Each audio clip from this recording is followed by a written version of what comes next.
ဓမ္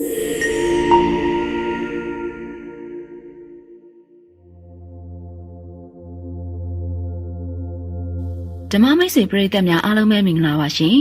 ဒီကနေ့မှာတင်ဆက်ပေးချင်တာကတော့ဗုဒ္ဓဘာသာဝင်တိုင်းသိထားတဲ့229သွေသောဝိနည်းတော်အကျင့်ပဲဖြစ်ပါတယ်229သွေသောဝိနည်းတော်အကျင့်ပါရာဇိက၄ပါး1မေထုံမကြည့်ရ2သူတစ်ပါးဥစ္စာမခိုးရ3လူမတက်ရမတက်ခါရ4ဇံမတ်ဖို့မရပဲရသည်ဟုမပြောရတန်ခါထိသိ73ပါ5တုံးမလို့ရ6အမျိုးသမီးဟုသမျှမကာရ9အမျိုးသမီးနဲ့ညဉ့်ညမ်းယုံရည်စကားမပြောရ10မေထုံအလူမခံရ9မအောင်သွေရ10တန်ခါကိုမပန့်ကြပဲပမာဏလွန်သောကြောင်းမဆောက်ရ17တန်ခါကိုမပန့်ကြပဲကြောင်းကြီးမဆောက်ရ12ညင်ချင်းကြားခြင်းမရှိပါပဲပါရာဇိကနှင့်မဆူဆွေးရ13ပြင်းမာလို့သောစိတ်ဖြင့်နမဲတူပြု၍ပါရာဇိကနှင့်မဆွဆွဲရ14တန်ခါကိုတင်မခွဲရ15တင်ခွဲသောတန်ခါနောက်ကိုမလိုက်ရ16ဝိနည်းကံနှင့်အညီဆုံးမသည်ကိုလိုက်နာရမည်19ဝိနည်းကံနှင့်မညီသောတည်တည်ပေးခြင်းပန်းပေးခြင်းစသည်တို့ကိုမပြုရဆုံးမသည်ကိုလိုက်နာရမည်အနိယတ2ပါးပါတန်စိတ်တန်စိတ်18မျက်ွက်ရာ၌ယဟန်နှင့်မာတုကာမ2ဦးရဲမနေရ19နားွက်ရာ၌ယဟန်နှင့်မာတုကာမ2ဦးရဲမနေရနိတကိပါစိတ်30ပါ20သင်္ကန်းကိုအဋိဋ္ဌံဝိကံပနာမပြုဘဲ10ရက်ထက်မလွန်စေရ21တိစီဝရိတ်သင်္ကန်းနှင့်ညင်ကင်းမနေရ22ကထိန်ကင်းမှလူရင်းရသောသင်္ကန်းကိုတလအတွင်းအဋိဋ္ဌံတင်ရမည်23ဆွေမျိုးမတော်သောယဟန်မကိုသင်္ကန်းမဖို့စေရ24ဆွေမျိုးမတော်သောယဟန်မ၏သင်္ကန်းကိုအလူမခံရ25ဆွေမျိုးမတော်သောသူကိုသင်္ကန်းတောင်းခွင့်မရှိဘဲမတောင်းရ26သင်္ကန်းတောင်းခွင့်ရှိတော်လဲနှစ်ထည်တက်ပိုမတောင်းရ29ဒါယကာတို့ခံမှန်းသည့်ထက်သင်္ကန်းပိုးမစီရင်ရ28ဒါယကာ2ဦး၏သင်္ကန်းကိုရီမှန်းသည့်ထက်မစီရင်စေရ29သင်္ကန်းပိုးကို3ကြိမ်တောင်း၍6ကြိမ်ထက်ပိုမရရ30ပိုးနှိတ်ချီရောရင်အခင်းမပြူရ31အမဲအနက်သိုးမွေးကိုအခင်းမပြူရ32သိုးမွေးအမဲကို4ဖို့2ထက်မပူစီရ33သိုးမွေးအခင်းကိုတမှုတိမရပဲ6နှစ်အတွင်းမပြူရ34အစာနဲ့နေတိတိုင်ကိုအခင်းဟောင်းမှတထွာမသွင်းမဲမပြူရ35သိုးမွေးကိုကပိယမရှိပဲ3ယူဇနာထက်လွန်၍မယူရ36ဆွေမျိုးမတော်သည့်ယဟန်မကိုသိုးမွေးမဖို့ခါရ39ရွှေငွေတို့ကိုမကင်ခံရ38အယောင်းဝယ်မပြူရ39အလဲအလဲမပြူရ40အဋိဋ္ဌံမတင်ပဲ10ရက်လွန်သောတပိတ်ကိုမတုံးရ41တပိတ်အကွယ်9ကွဲမရှိပဲတပိတ်မတောင်းရ42ထောပတ်စီပြတင်လဲတို့ကို9ရက်ထက်ပိုမထားရ43မူရီခံသင်္ကန်းကို4လထက်ပိုမဆောင်ရ44ပေးထားသောသင်္ကန်းကိုစိတ်ဆိုး၍ပြန်မတောင်းရ45ချီကိုတောင်း၍မရက်ခါရ46အမျိုးတော်ချင်းဖိတ်ခြင်းမရှိပဲရီမန်းကမြသင်္ကန်းကိုဝင်၍မစီရင်အံ49သင်္ကန်းကာလကို9ရက်ထက်မလွန်ရ48တန်မှုတိမရပဲတိစီတရိတ်သင်္ကန်းနဲ့6နှစ်အကင်းရ49တန်ခါညီညွတ်ပြီးသားလက်ကိုမိမိတို့မညွတ်စေရတုတ်တာပါစိတ်92ပါ50မူသားမပြောပါ51မစဲရ52ဂုံးမတိုက်ရ53လူတာမဏေနဲ့ပုံပြိုင်စာမချရ54တကြောင်တဲ၌လူတာမဏေနဲ့3ညထက်မအိပ်ရ55မာတုကာမနဲ့တကြောင်တဲမအိပ်ရ56မာတုကာမနဲ့နှစ်ယောက်ချင်း6ခွန်းထက်မဟောရ59မိမိရသောဇံမတ်ဖို့ကိုလူတာမဏေအားမပြောရ58ယဟန်တပါဤတန်ကားတိတိတ်ကိုလူတာမဏေအားမပြောရ59မြေကိုမတူရ60တစ်ပင်မခုတ်ရ61ယဟန်တပါမေးသည်ကိုပြန်၍မပြောဘဲမနေရ60 တန်မှုတိရသောယဟန်ကိုမရှုတ်ချအံ့63တန်ခိကညောင်ဆောင်ကိုအပြစ်မှမထားအံ့64တန်ခိကအရာကိုအထဲမှမထားဘဲမသွားရ65တန်ခိကကျောင်း၌အိတ်နေသောယဟန်ကိုနှိုး၍မအိပ်ရ66တန်ခိကကျောင်းမှအမျက်ထွက်၍နှိမထုံရ69စိုးမရိုက်သောညောင်ဆောင်ကိုမထားရ68စိတ်ဆိုသောကောက်ပဲမရှိရ၌အမှုသုံးစင်းတက်ပူ၍အင်္ဂတေမလိမ့်ကြံရ69ပိုးရှိသောရေကိုမြေပေါ်မြက်ပေါ်သို့မသွန်ရ80တန်မှုတိမရပဲယဟန်မအားမဆုံးမရ81တန်မှုတိရတော့လေနေဝင်လျင်မဆုံးမရ82မပြားနာပဲယဟန်မတို့ဤတောင်းတို့သွား၍မဆုံးမအံ့83ယဟန်မအားဆုံးမသောမထေကြီးများကိုမကဲ့ရဲ့အံ့84ယဟန်မကိုသင်္ကန်းမပေးအံ့85ယဟန်မကိုသင်္ကန်းချုပ်မပေးရ86ယဟန်မနှင့်တိုင်ပင်၍ခရီးမသွားရ89ယဟန်မနှင့်တိုင်ပင်၍လှိမစီရ88ယဟန်မစီစဉ်သောစွန်မစားရ89အမျိုးသမီးနှင့်နှစ်ယောက်ချင်းမနေရ80ဧည့်သည်အတွက်စွန်ကိုတစ်ကြိမ်ထက်ပို၍မစားရ81ယဟန်လေးပါးထိုင်နေသည့်အခါ၌ထမင်းစားဖိတ်လျင်မစားရ82ရေဦးဒါယကာဤစွန်းကိုမစားဘဲနောက်စွန်းကိုမစားရ83လက်ဆောင်မှုများသုံးတပိတ်ထက်ပိုအလူမခံရ84စားနေတော့စွန်းခဲပွဲဘောစင်တို့ကိုပယ်လျင်နောက်ထပ်မစားရ85ပဝါရိတ်တဲ့သောယဟန်အားဆွဆွဲလူ၍စွန်းစားမဖိတ်ရ86နေလွဲသောအခါညစာမစားရ89တိုမီထား၍ဘောစင်ကိုမစားရ88မနာမဖြာပဲမူမြတ်သောဘောစင်ကိုတောင်းမစားရ89အကန့်မခံပဲဘာကိုမှမစားရ90ပရိဘူကိုဘောစင်မပေးရ91ဆုံးခံရ၌မာတုကာမနှင့်စကားပြောလို့၍အဖော်ယဟန်ကိုပြန်မလို့ရ92အကျဉ်လင်မယားအခန်း၌မနေရ93မျက်စိကွယ်ရ၌မိန်းမနှင့်နှစ်ယောက်ချင်းမနေရ94နားကွယ်ရမှမိန်းမနှင့်နှစ်ယောက်ချင်းမနေရ95စွန်းစားပင့်ဖိတ်သောအိမ်မတစ်ပါးအခြားအိမ်သို့မလဲရ96စင်းပစ္စည်းကိုဖိတ်ကြားထားသည့်ထက်လွန်၍မတောင်းရ99အင်္ဂါ၄ပါးရှိသောစစ်တရိပ်ပြရာသို့သွား၍မကြည့်ရ98အကြောင်းရှိ၍စစ်မြေပြင်သို့သွားသော9ရက်ထက်မလွန်ရ99စစ်စင်ရအရက်သို့မသွားရ100ရင်မျိုး၅ပါးမတောက်ရ100ယဟန်ချင်းဂျိုင်းထိုးမကြည်စားရ100နဲ့ရေထဲမှာမကစားရ103တိတ်ခါကြီးဝါတော်ကြီးကိုမယုံမသိမနေရ104ယဟန်ချင်းမှက်လက်မချောင်ရ105ယဟန်သည်မနာမပြပဲမိမမွေရ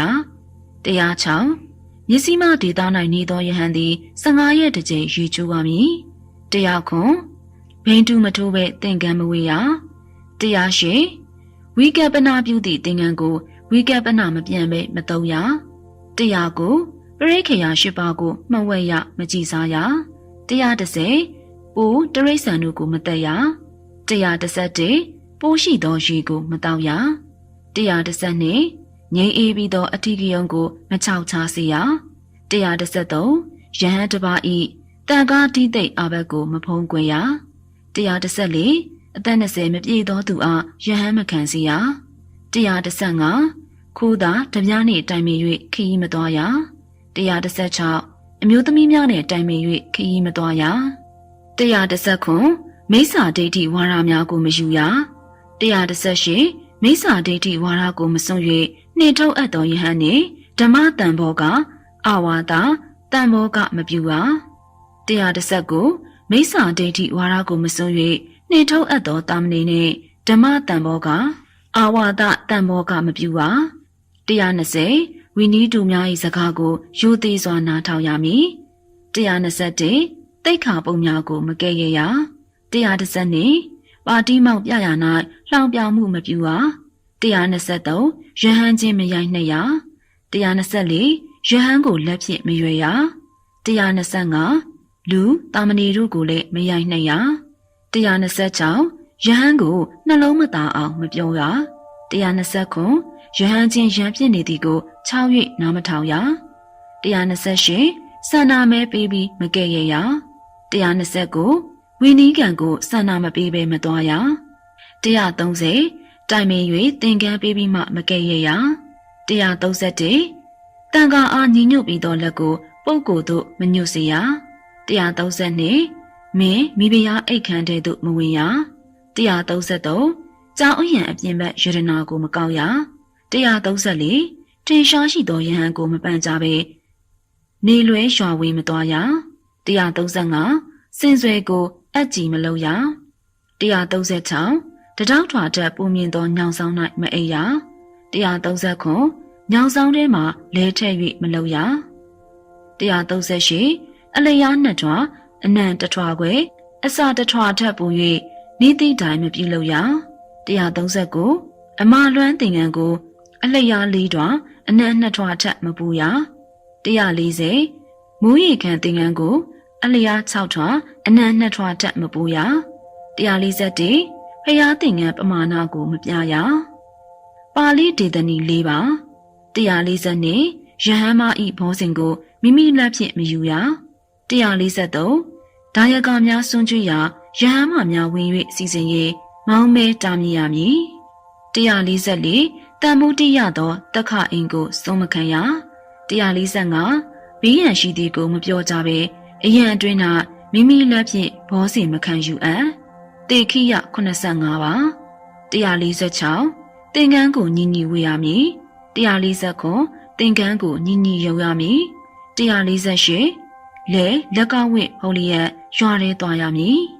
149လဲလက်ကဝင့်ဟောလျက်ရွာရဲမှနေရမည်150မျက်စိအိန္ဒြေဆောက်၍ရွာထဲမှသွားရမည်151မျက်စိအိန္ဒြေဆောက်၍ရွာထဲမှနေရမည်152မျက်လွှာချ၍ရွာထဲမှသွားရမည်153မျက်လွှာချ၍ရွာထဲမှနေရမည်154သင်္ကန်းကိုပင်၍ရွာထဲမှမနေရ155သင်္ကန်းကိုပင်၍ရွာထဲမှမသွားရ156ရွာထဲမှကြဲကြဲရည်၍မသွားရ159ရွာထဲမှာကြဲကြဲရည်၍မနေရ158ရွာထဲမှာကြဲကြဲစကားပြော၍မသွားရ159ရွာထဲမှာကြဲကြဲစကားပြော၍မနေရ160ရွာထဲမှာကိုလှုပ်၍မသွားရ161ရွာထဲမှာကိုလှုပ်၍မနေရ162ရွာထဲမှာလေယုံကိုလှုပ်၍မသွားရ163ရွာထဲမှာလေယုံကိုလှုပ်၍မနေရ164ရွာထဲမှာဦးကောင်းကိုလှုပ်၍မသွားရ165ရွာထဲမှာဦးကောင်းကိုလှုပ်၍မနေရ166ရွာထဲမှာခါထောက်လျက်မသွားရ169ရွာထဲမှာခါထောက်လျက်မနေရ168ရွာထဲမှာခေါင်းမီးချုံ၍မသွားရ169ရွာထဲမှာခေါင်းမီးချုံ၍မနေရ190ရွာထဲမှာခြေပြားထောက်၍မသွားရ191ရွာထဲမှာလက်ဖြင့်ဒူးကိုပိုက်၍၎င်းသင်္ကန်းပတ်၍၎င်းမနေရ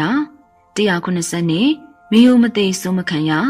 193တပိန်း၌အမှတ်ထား၍စွန့်ခံရမည်194လေးပုတ်တစ်ပုတ်ထက်ပို၍စွန့်ဟင်မခံရ195တပိန်းအနားရေးထက်ပို၍စွန့်မခံရ196စွန့်ကိုယူသေးစွာစားရမည်199တပိန်းထဲ၌အမှတ်မထားဘဲမထားရ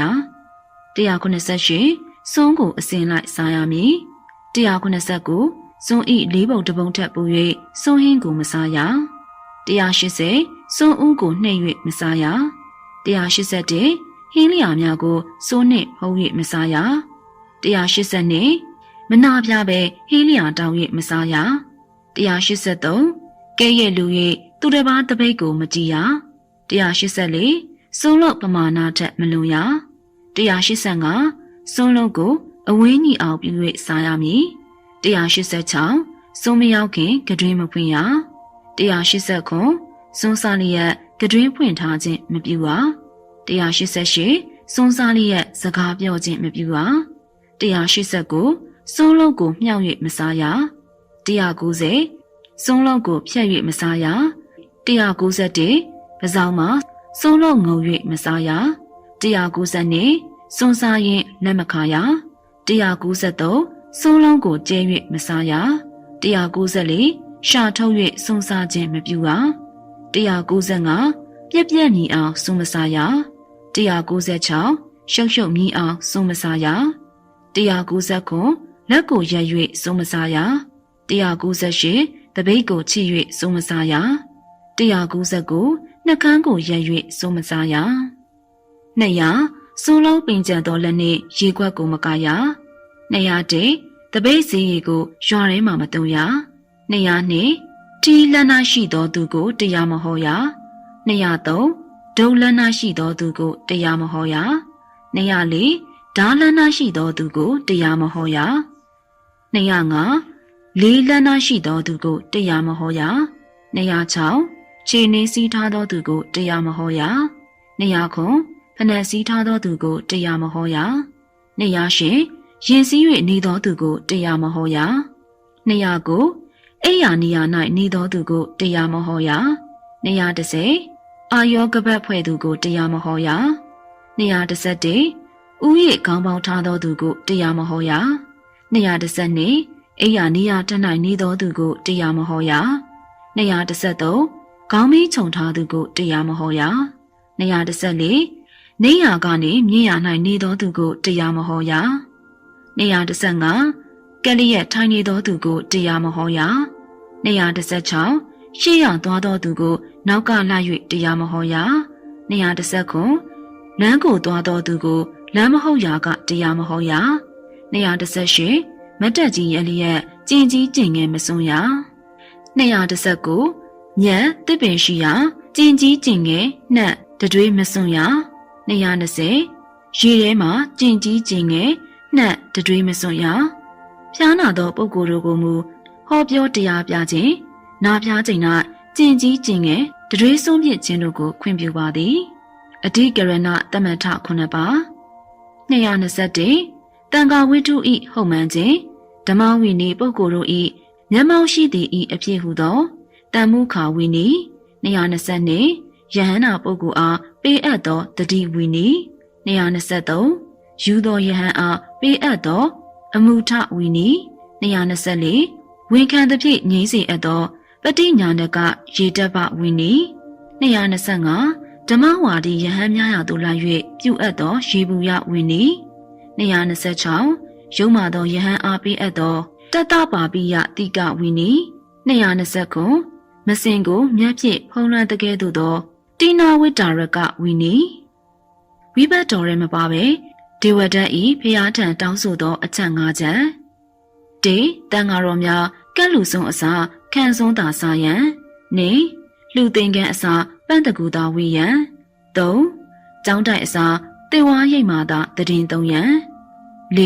သင်္ကန်း၃ထေထက်ပုံမထားယံ၅တသက်လို့စွန့်ဟင်းများသာစာယံဟုတ်ကဲ့ပါရှင်အခုတင်ဆက်ပေးခဲ့တဲ့229သွေးသောဝီနီးတော်အကျဉ်းကိုတော့ဖျားဥပဒေတော်ကြီးအရှင်စနကပြီးဝင်တာပါတိမောက်ဘာသာနိကအရှင်စနကပြီးဝင်တာနိဗ္ဗာန်လမ်းညွှန်ချံဗရဏပညာတာရာဝီနီးတော်ဥပဒေတော်ကြီးအရှင်ဩဘာသာဖားအောက်တော်ရဆရာတော်ကြီးဤဝီနီးဥပဒေဆိုင်ရာဟောကြားတိတ်ခွေများမှထုတ်နှုတ်တင်ဆက်ပေးထားတာပဲဖြစ်ပါတယ်ရှင်အခုလိုမျိုးကျမတို့ရဲ့ channel ကနေတင်ဆက်ပေးနေတဲ့ဘာသာရေးဆိုင်ရာအသိပညာဗဟုသုတတွေအကြောင်းကိုနေ့စဉ်နားဆင်လို့ရင်တော့ကျမတို့ရဲ့ channel လေးကို like and subscribe လေးနဲ့စောင့်ကြည့်အားပေးနေပါဦးရှင်အကြောင်းအရာအသစ်တွေတင်တိုင်းမှာသိနိုင်အောင်လို့လည်းဘေးနားအနူတီဘယ်လေးကိုပါနှိပ်ထားပေးခဲ့ပါဦးရှင်နားဆင်ပေးခဲ့ကြတဲ့ဓမ္မမိတ်ဆွေပရိသတ်များအားလုံးလည်းဘာသာရေးအသိပညာဗဟုသုတများတိုးပွားရရှိနိုင်ကြပါစေရှင်